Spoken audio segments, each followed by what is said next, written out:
Çmimi i naftës në Kosovë është rritur për 3 deri në 10 cent, varësisht nga kompanitë që tregtojnë me naftë, pas shpërthimit të konfliktit në lindjet e mesme. Prej 1.15 deri në 1.21 euro sa ka qenë, çmimet të SHN sillen nga 1.18 deri në 1.25 euro. Kryetari i shoqatës së naftarëve Fadil Berjani ka thënë se situata gjeopolitike në lindjen e mesme po ndikon drejt për drejt tregjet e naftës. Rritja e tensioneve dhe rrezikut për ndërprerjen e prodhem apo transport po shtojnë pasigurinë në furnizim global, duke shtyrë çmimet e naftës më lart. Vëmendja është veçanërisht ngushtica e Hormuzit, një nga rrugët më të rëndësishme të kalimit të naftës në botë. Çdo problem në atë korridor reflektohet menjëherë në tregjet dhe zakonisht përkthehet në kosto më të lartë të karburantit për konsumator, ka thënë Berjani.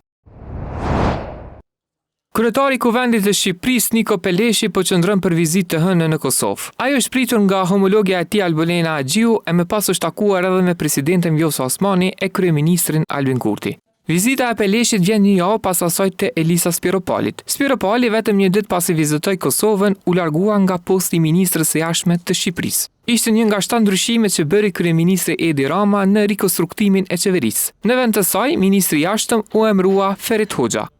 Takimi me Agjiun është mbajtur në orën 10, me Osmanin në orën 11, kurse me Kurti në orën 11:50, teksa mediat janë lejuar të marrin vetëm pamje nga takimet. Kryetaria e Kuvendit Albolena Agjiu, duke folur për zgjedhjen e presidentit, ka thënë se kryesia e Kuvendit nuk mund të veprojë pa pasur kandidat që i kanë nga 30 nënshkrime. Ajo ka thënë se partitë politike duhet t'i braktisin qëndrimet bllokuese e që nuk japin zgjidhje. Sipas saj, vendi ka nevojë për stabilitet. Agjiu ka thënë se nuk mund të veprojnë për sa kohë që nuk ka kandidat që i kanë nga 30 nënshkrime. Ajo tutje ka thënë se në mbledhjen e kryesisë janë dakorduar që me 5 mars të mbahet seanca solemne me rastin e 28 vjetorit të epopesë së ushtrisë qërimtare të Kosovës.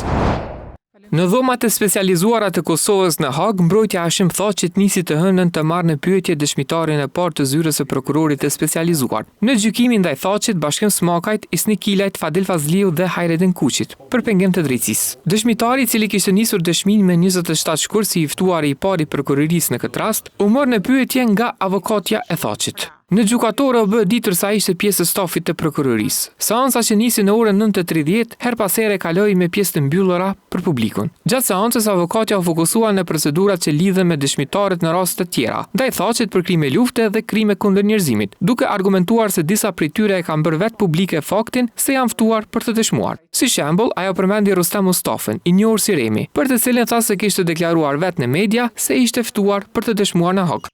Dëshmitari i prokurorisë tha se Remi nuk ishte vendosur në masa mbrojtëse, pasi është figurë publike dhe ka folur me herët publikisht për këtë çështje. Në seancën e 27 shkurtit i pyetur për procedurat, ai kishte thënë se dëshmitarët zakonisht udhtojnë për në Hag, 7 deri në 10 ditë para ditës së dëshmisë, për të përgatitur duke analizuar deklaratat e mëhershme dhe materialet e tjera. Sipas tij, dëshmitarët kanë të drejtë të korrigjojnë ose ndryshojnë dëshmitë e tyre. Sipas aktakuzës, për disa muaj gjatë vitit 2023, të akuzuarit kanë ndërhyrë në çështje gjyqësore ndaj Thaçit dhe 3 ish e prorëve të tjerë të ushtrisë qërimtare të Kosovës, të akuzuar për krime lufte dhe krime kundër njerëzimit.